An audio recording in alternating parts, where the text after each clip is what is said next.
जीवित भगवान और राजा रानी का संतान का चमत्कारी एक कहानी है जे आप सुनेंगे। नई जितिया भगवान की व्रत कथा और राजा और रानी की उनकी संतान का अदृश्य की कहानी।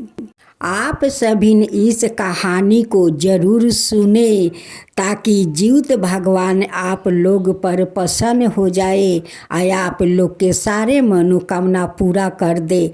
जितिया भगवान का अनादर मत कीजिए, पूरा कथा सुनिएगा। एक धनवान राजा था। जो राजा अपना राज्य में सभी गरीबों को वो रोज दान पुण्य करते थे। भिखू भिखार को अपना दरबार में बुलाकर वो भोजन करवाते थे। लेकिन राजा का कोई संतान नहीं था। संतान ना होने के कारण राजा बहुत चिंतित रहते थे और रानी भी चिंतित रहती थी।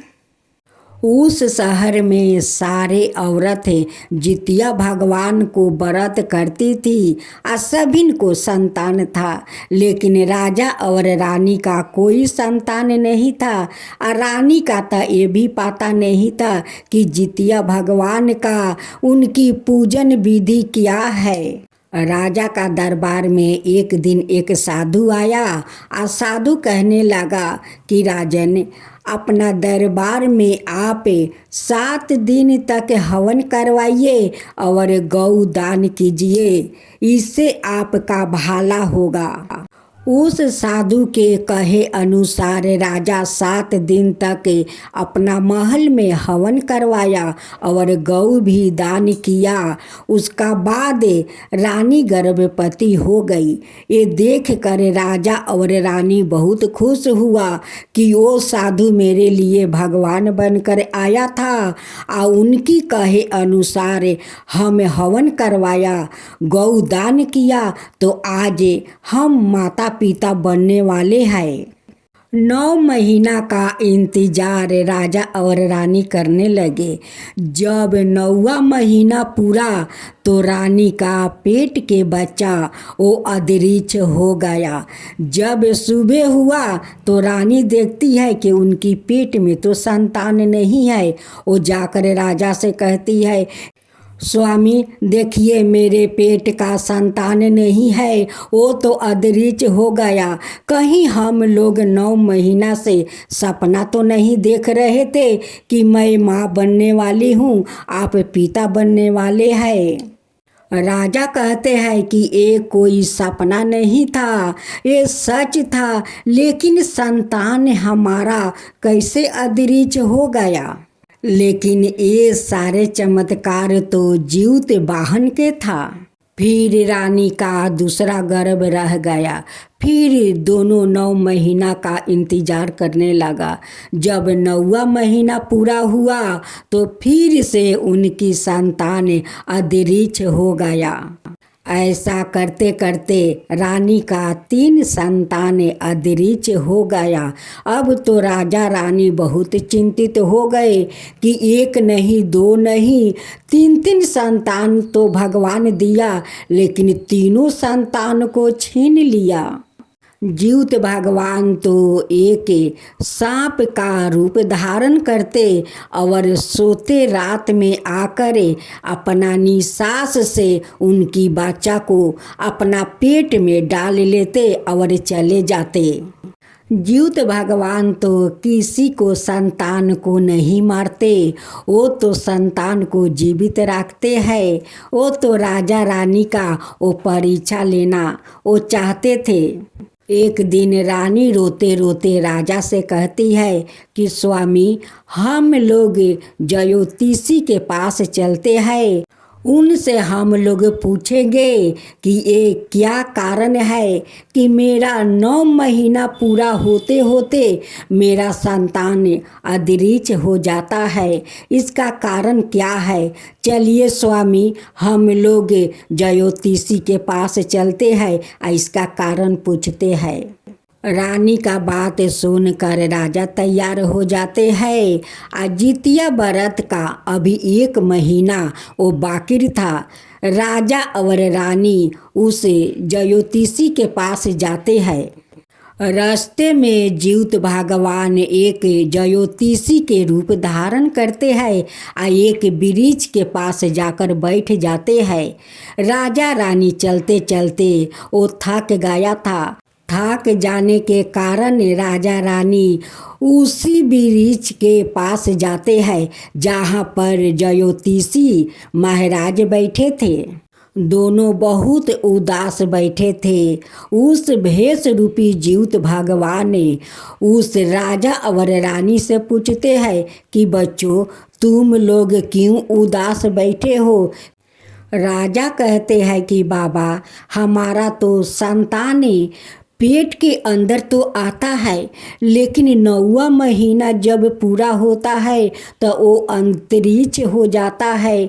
इसी के कारण हम लोग ज्योतिषी के पास जा रहे हैं, उनसे पूछने के लिए कि ये क्या कारण है और क्यों अंतरिक्ष हो जाता है।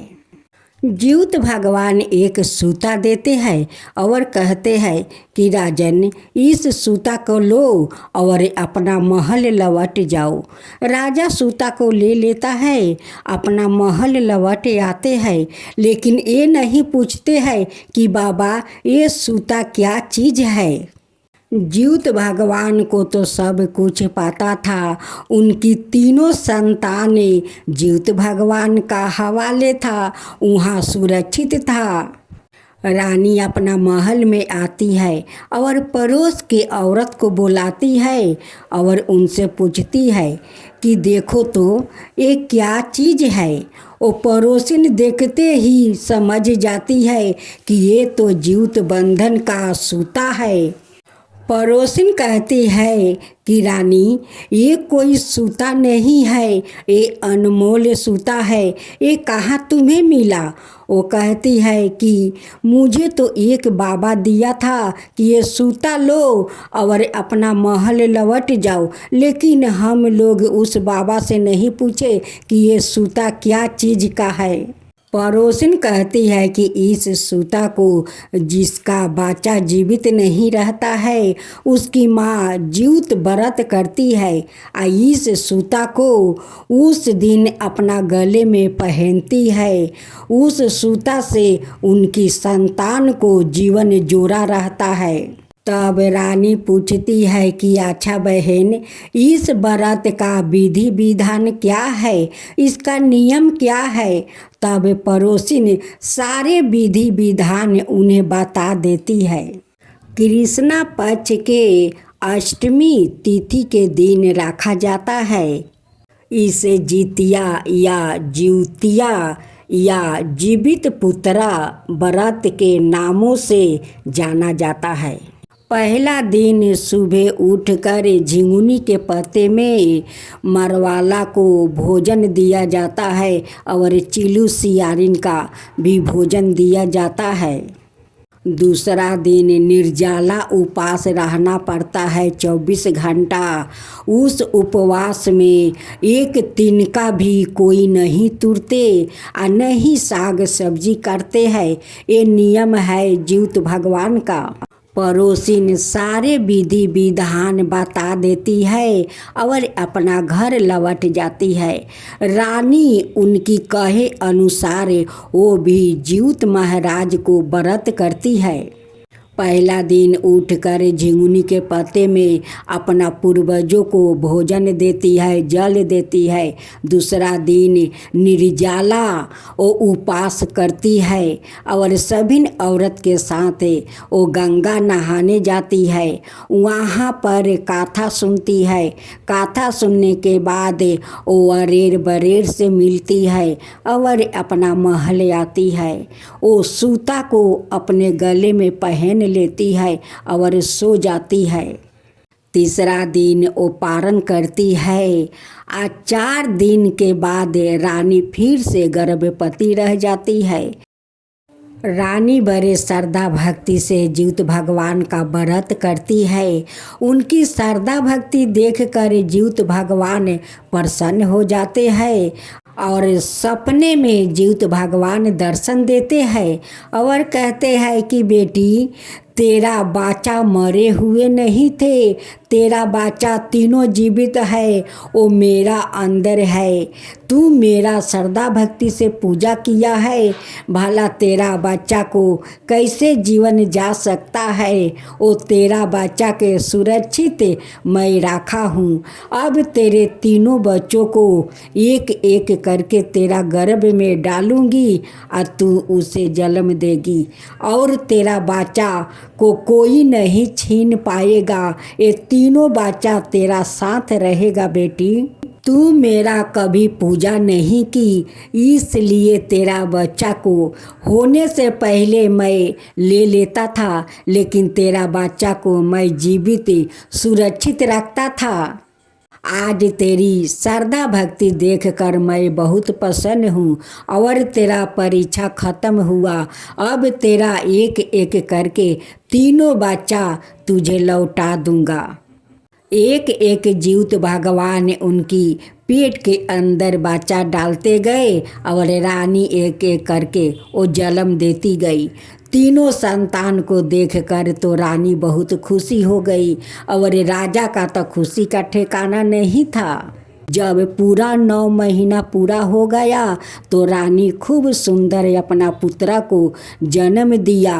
उस पुत्रा को देखकर राजा रानी का खुशी का कोई ठिकाना नहीं था। वो पूरा महल में राजा और रानी दास दासियों को वस्तु से लेकर आभूषण तक, अन्न से लेकर धन तक सभी को दान करने लगा।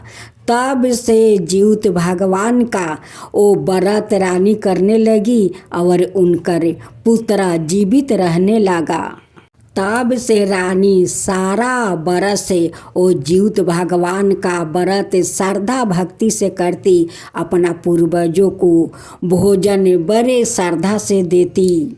हे जीवित महाराज, जैसे आप उस रानी का अपना हाथ से धागा दिया और रानी का ज्ञान मिला, उनकी पुत्रा हुआ और उनकी महल में खुशियाँ बहुत सारा फैल गया, वैसा ही सबका महल में खुशियाँ बरकरार रखिए। सब पर कृपा कीजिए। जो कहानी में भूल हो उसे माफ़ कर दीजिए। अगर कहानी सही हो तो उस पर अपना कृपा लुटाइए। जीवित महाराज की जय हो। जीवित महाराज की जय हो।